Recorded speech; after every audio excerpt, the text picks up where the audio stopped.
আর এবার মুরারয়ের ঘটনা আপনাদের দেখাবো, যেখানে তৃণমূল সাংসদের সামনেই হলো বচসা, চললো হাতাহাতি।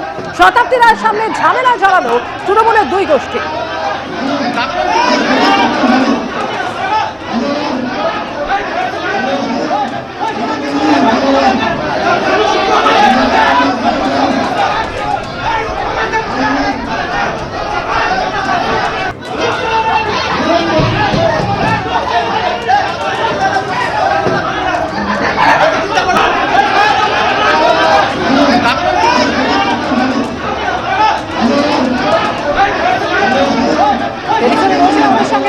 ভাস্কর মুখোপাধ্যায়, ভাস্কর, সাংগঠনিক বৈঠক চলছিল, সেখানে সাংসদের সামনে কি কারণে এই বচসা, হাতাহাতি?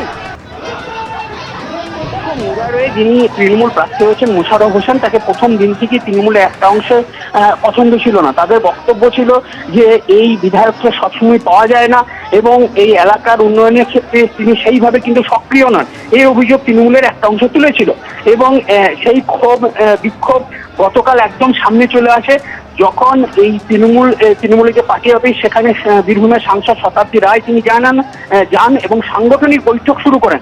বৈঠক শুরু হওয়ার 10 থেকে 15 মিনিটের মধ্যেই এই যে তৃণমূলের যারা বিক্ষুব্ধ কর্মী ছিল তারা এখানে বিক্ষোভ দেখাতে শুরু করে এবং এই বিক্ষোভ হাতাহাতি পর্যায়ে চলে যায় এবং পুরোটাই সাংসদকে ঘিরে। এবং সেখানে তৃণমূল প্রার্থী মোশাররফ হোসেন উপস্থিত ছিলেন এবং তৃণমূলের অন্যান্য নেতা নেত্রীরাও উপস্থিত ছিলেন। তাদের সামনে হাতাহাতি চলে, এমনকি অভিযোগ যে এখানকে যে চেয়ার ছিল পার্টি অফিসে, সেই চেয়ারগুলিও ভাঙা হয় এবং প্রায় 10 থেকে 15 মিনিট ধরে সাংসদকে ঘিরে এই বিক্ষোভ চলে। তারপর সাংসদ বেরিয়ে আসেন। সাংসদ এমনি ক্যামেরার সামনে না বললেও তিনি যেটা জানিয়েছেন যে এখানে যেভাবে গোষ্ঠী রয়েছে এটা কিন্তু মানা যায় না, এটা খুবই দুর্ভাগ্যজনক, দলের ব্যবস্থা নেওয়া উচিত, কারণ এত গোষ্ঠী কেন থাকবে।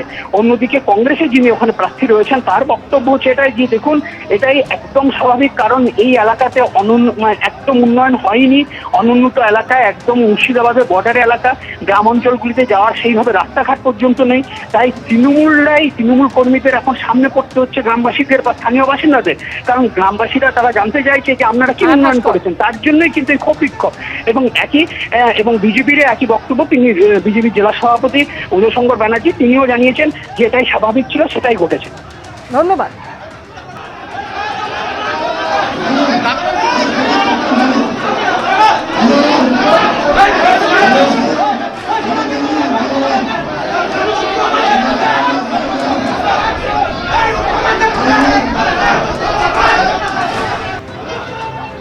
সিঙ্গুরে জমি আন্দোলনের নেপথ্যে অন্যতম কারিগর রবীন্দ্রনাথ ভট্টাচার্য। তৃণমূলের পুরনো সৈনিকও তিনি। বয়সের ভার এবং রাজনীতির ভার তাকে নুইয়ে দিয়েছে। খবরের কাগজ, টিভি ছাড়া রাজনীতির আপডেট আর পৌঁছয় না তার কাছে। একসময় রাজনীতির সক্রিয়তা থেকে এখন বহু দূরে রবীন্দ্রনাথ ভট্টাচার্য।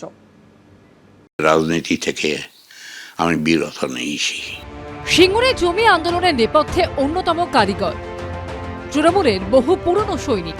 2011 রাজ্যে পালাবদলের নেপথ্যে সিঙ্গুরে তার ভূমিকা গোটা রাজ্য জানে, কিন্তু বয়সের ভার এবং রাজনীতির ভার দুই তাকে নুইয়ে দিয়েছে। খবরের কাগজ, টিভি ছাড়া রাজনীতির আপডেট আর পৌঁছয় না তার কাছে। 94 বৎসরে রাজনীতির অঙ্গনে থাকা অর্থহীন এবং সেটা ব্যর্থ। পরিবর্তনের সম্ভাবনা থাকলেও পরিবর্তন নিশ্চিত নয়। বর্তমান তৃণমূল সরকারের প্রতি অনেকেই ক্ষুব্ধ, কিন্তু সেটা যে একেবারে নিশ্চিত হয়ে উঠেছে হবেই এমন পর্যায়ের নয়। আবার এটা কেন বলছেন? বিরোধী দলেরা সেইভাবে সংগঠিত নয় বলে।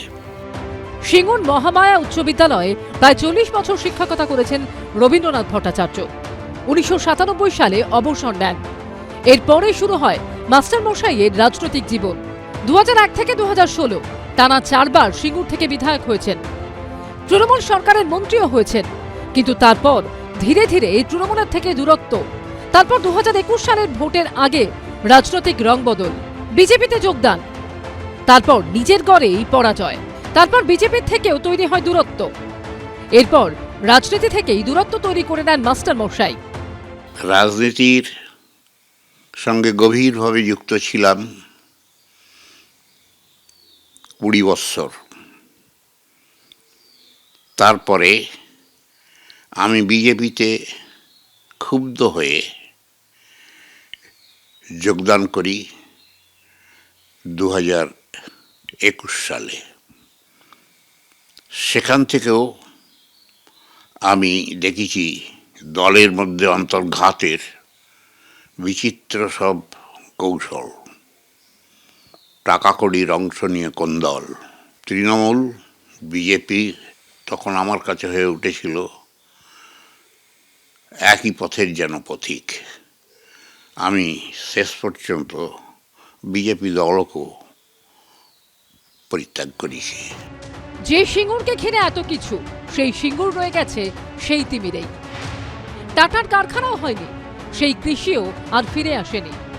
সেই আক্ষেপ এখন শোনা যায় একদা সিঙ্গুর আন্দোলনের অন্যতম প্রধান মুখের গলায়। আজকে দেখে মনে হচ্ছে যে সিঙ্গুরের আন্দোলনে রাজনৈতিক দলের এই সমস্ত ক্রিয়াকাণ্ডগুলিকে, যে এই আন্দোলন ব্যর্থ হয়েছে। সিঙ্গুরের না হয়েছে কৃষি, না হয়েছে শিল্পও হয়নি, কৃষিও হয়নি। উর্বর জমিগুলো কংক্রিটের জঙ্গল, ঘাস জঙ্গল, শুয়ার, সাপ, ব্যাঙ ইত্যাদির বাসাবাস হয়ে গেছে।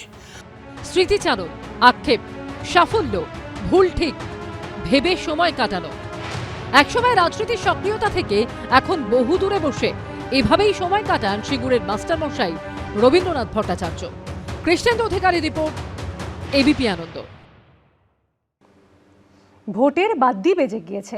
নির্বাচনের আগে জনগণের মনের কথা গানের সুরে শোনালেন সুরঙ্গনা বন্দ্যোপাধ্যায় আর স্যাভি।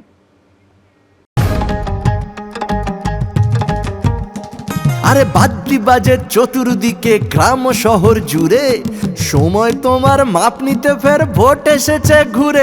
আরে ভোট এসেছে ঘুরে। হাত হাতুড়ি পদ্ম ও ঘাস করছে শুরু রেবাজ, কিন্তু মানুষ তোমার কথা বলবে বলো কে আজ? চাকরি কোথায় উল্টো হাতে কে নিয়েছে টাকা? মাসের শুরুর থেকেই কেন সবার পকেট ফাঁকা? কেন্দ্র বলে রাজ্য দায়, এ বলে ও নোটে, প্রতিশ্রুতির ফুলঝুরিতে কাজ হয়েছে কটি। আইন কানুন 21 নাকি আর এক কাঠি বেশি, বাংলা মানেই কাদের কাছে ঢুকছে বাংলাদেশে।